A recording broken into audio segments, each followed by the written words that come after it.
Betta fish are supposed to be this super easy pet, but maybe you're having a little trouble keeping them alive. Not to worry, I've got 5 quick tips to help you keep your Betta happy and save you some heartache. Hi, my name is Irene with girltalksfish, here with practical tips for busy fish keepers like you. And when I was in middle school, I probably had a similar setup to what you have now. I put my Betta fish in a glass bowl and put some marbles on it, and I hated cleaning this thing. Like every time I'd have to basically pick it up, move about 10 pounds to the sink, pour everything out, wash it, and then set it up again. And I just absolutely hated it. So my tip number 1 is get an aquarium siphon. This is the best tool ever. It's super cheap. It's just a length of hose.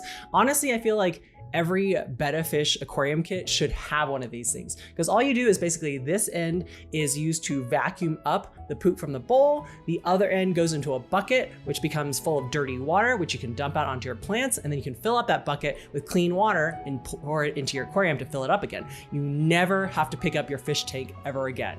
Awesome. I have a whole video over here on how to use it. It's super easy. That's one of the reasons why I like to use aquarium gravel instead of marbles in my tank, because the poop for the Betta fish tends to stay on top and then it's just really easy to vacuum out, versus marbles. I find that the waste often gets caught in between the gaps and then it doesn't look very pretty. Bottom line, I found out it's actually pretty important to keep the water clean for my Betta, because if you think about it, he's basically living in a soup of his own waste, which is not great for his health, and it makes it more likely he's gonna get sick the dirtier the water is. However, the larger the aquarium is for your Betta fish, the less frequently you have to do water changes. So for example, Petco PetSmart, when they keep those little tiny cups for the Bettas, they have to change the water kind of multiple times a day in order to keep it clean enough that the Betta doesn't get sick.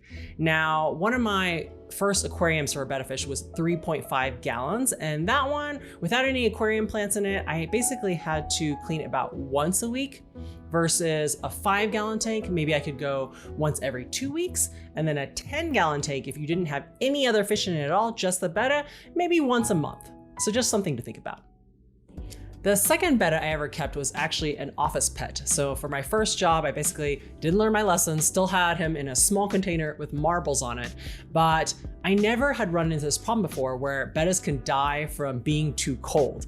So for my first Betta, I lived in Texas with my parents and they didn't want to pay for a lot of AC, so the house was always pretty warm and balmy. But in an office setting, I mean, that air conditioning is just blowing on maximum all the time. And it's not something that will kill your Betta right away, but kind of after several months of that, he just couldn't tolerate anymore. So same thing as you as a human, you know, if you were kept in 50-degree weather all the time with no extra clothes, you're basically gonna be uncomfortable and shivering all the time. And it's not gonna kill you outright, but it is an additional stress on your body and it makes you more likely to get sick. So my tip number 2 is really easy. Just get a heater. Yes, it is an additional cost. Maybe it costs about $25, but it'll basically automate that temperature. You never have to think about it after you plug it in. It'll always keep it at that balmy 78 to 80 degrees Fahrenheit that your Betta fish needs to enjoy because he's a tropical fish. Now, as for what size of heater to get, it kind of depends on how big your aquarium is and how cold you keep your house. And so I will put a link in the description of a chart basically that will help you decide what size heater to get. But for example, for me, I live in Colorado. It's kind of colder here. I have a 5-gallon tank and I need a 50-watt heater, not a 15 to 25 watt heater like most pet stores recommend. Once I became a parent, one of my friends actually offered to get my son Gamer Boy his first Betta fish. And I was like, let me do a little research on what it actually takes to keep these critters alive. And that's kind of how I got down the deep rabbit hole of fish keeping and became more serious about it. And so after doing some more research, I tried to get the biggest Betta fish aquarium kit I could find at the pet store, which was about 3.5 gallons. And then I found out the default filter that came with it, an internal filter, the spray coming out of it was just whipping my Betta fish all around the tank because he's got really big fins and he's not equipped to basically swim in fast current. And if given enough time where your fish is constantly struggling to basically stay in the same place, that can really stress out your fish and cause them to get sick and not live as long. So tip number 3 is to just make sure your betta fish has really gentle flow in his aquarium. So if you find out that the filter you got is just too strong, I have a video over here on various ways you can baffle that filter. And that just means slow down the flow so that he's a lot more comfortable and you can still keep that aquarium clean. However, nowadays I like to use a sponge filter just because it's already really gentle. There's no way for his fins or tail to get sucked into this sponge, and it's really easy to clean. So don't forget, tip number 1 was keep your water clean. Filters tend to collect a lot of fish waste, so make sure you do regularly clean it, maybe like once a month. The next story is actually about my nephew's betta fish. So my mother-in-law was pet sitting for him and she could not get this thing to eat. And so she would put a little pellet directly in front of the betta and it would eat it and then spit it out immediately. So tip number 4 is maybe your betta fish pellet is too big for its mouth and you need to get something that's a little smaller. So I personally prefer betta fish pellets to flakes because I feel like flakes, they kind of dissolve in the water easily and then they sink down to the ground, and your betta fish, when they eat it, they tend to make a big mess out of it. Versus the pellets, if you get one small enough, they will swallow it whole. And even if they don't find it right away, they don't tend to dissolve in the water that quickly. Plus they stay floating at the top, which is where betta fish prefer to eat. Now, my favorite betta fish pellets to feed that I feel like are small enough are Hikari Betta Bio Gold, as well as Extreme Betta pellets. They are both about 1 millimeter in size, which makes them small enough for most bettas, and none of mine have ever had any trouble with spitting them out or anything.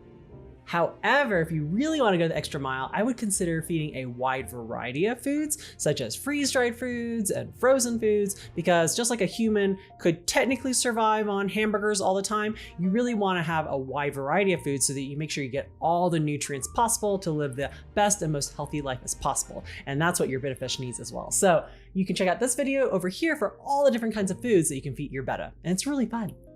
Now I'm going to talk about a slightly more advanced tip. So tip number 5 is to consider getting a placotte betta, or a betta that has kind of shorter fins and a shorter tail. Now I know that seems counterintuitive because basically after years of experience of keeping those big, beautiful long-finned and long-tailed betta fish, I've realized that, they just get ripped or bitten or caught on things really easily, and then that wound can easily turn into an infection if you're not careful.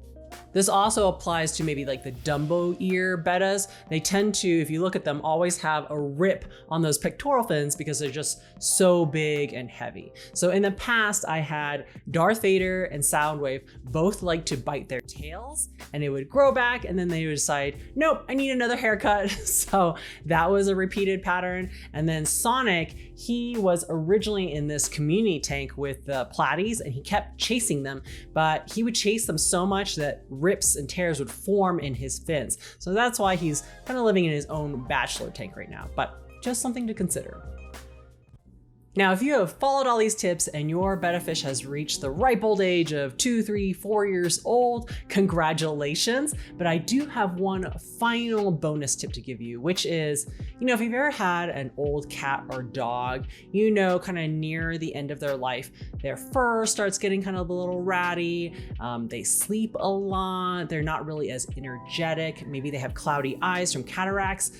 The same thing can happen to your betta as well. So my betta Soundwave, near really the last 6 to almost 12 months of his life, he just wasn't really active anymore. His scales didn't really, they just kind of looked patchy and not as pretty anymore, not as shiny. His fins looked a little ratty as well, ragged, but it wasn't fin rot. He was just getting old. So it's just something to expect, and you may have to prepare a retirement home for him. If he was in a community tank like this with lots of tank mates, I would recommend putting him in a smaller tank with definitely gentle flow, and then that way he doesn't have to compete with anybody for food. However, if he does get to the point where he can't feed himself, euthanasia may be something you have to consider.